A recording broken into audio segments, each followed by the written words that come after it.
Assalamu alaikum dear students. My name is Hafsa Hafiz and I am going to teach you classical mechanics.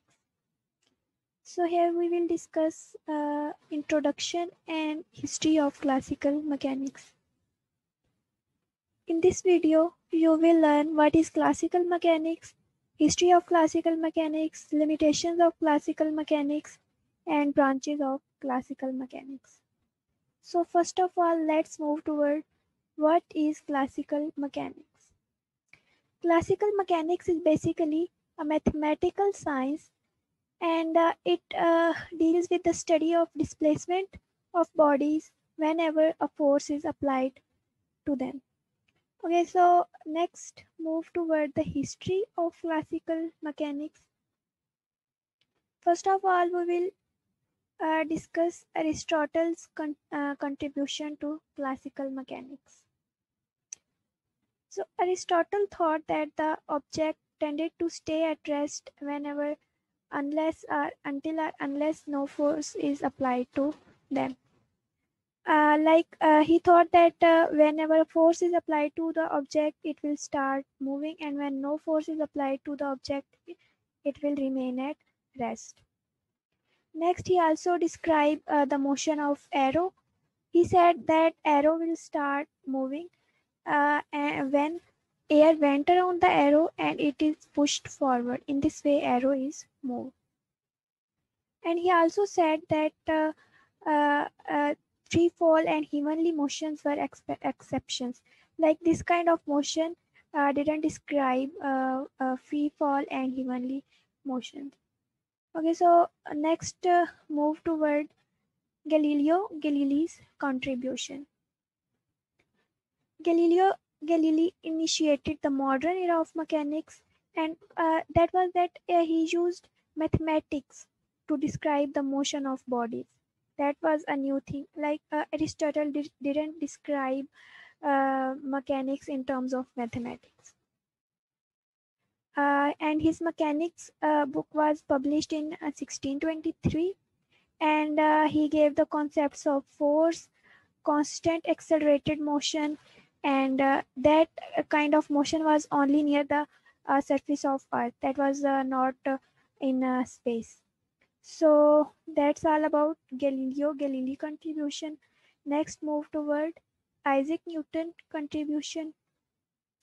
Isaac Newton formulated his laws of motion, and these laws were published in 1687. And secondly, Newton's contribution was that he gave the universal law of gravitation, and that law determined the motion of planet. Like whatever Galileo Galilei described the motion of object, that was not for motion of planet. That was only for the motion of objects near the surface of Earth. And these two contribution of Newton's uh, gave us initiation towards Newtonian mechanics. Next, we will discuss Leonhard Euler contribution. Like whatever Newton or Galileo described, that was only for two-dimensional or one-dimensional motion. But Leonhard Euler described three-dimensional motion. And that kind of motion was set into dynamical equations, and that equations are called Euler's equations of motion. And that's all about Leonhard Euler contribution. Next, we will discuss the concept of energy. Like with the development and refinement of concept of force and description of motion and its application, the concept of energy also started emerging, and with that concept, the concept of conservation of energy, conservation of momentum, and all these type of conservations also started initiating. And that type of conservations, like conservation of energy, was described by the laws of thermodynamics. Now next move toward the development of quantum mechanics.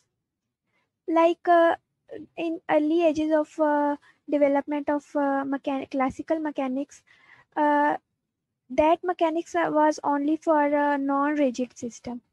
But then the scientists thought that it could also be applied to the objects like fluid or waves. So quantum mechanics was emerged, and the theory of fluid mechanics and wave mechanics and electromagnetism was emerged with the emergence of quantum mechanics. Next, we will discuss development of wave theory of light.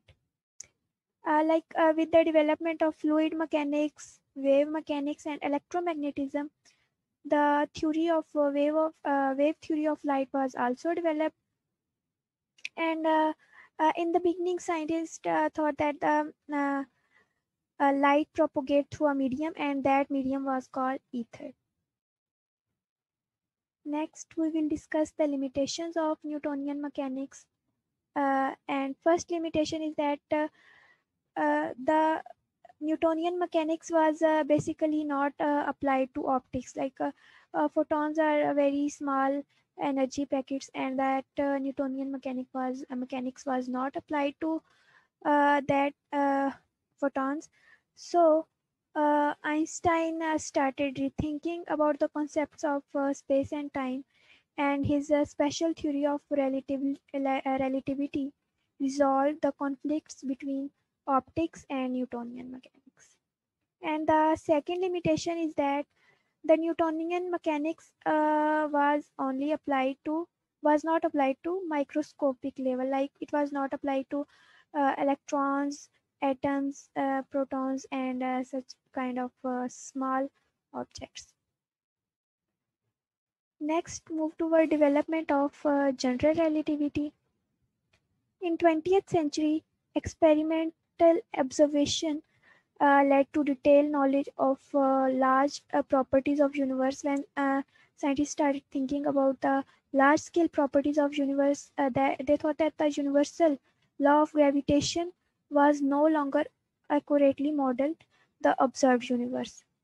So they thought that it needed to be replaced by general relativity. Next, we will discuss the branches of classical mechanics.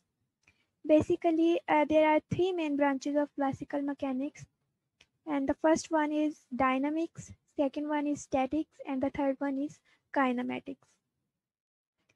So I will give a quick review of these three branches of classical mechanics. First, statics.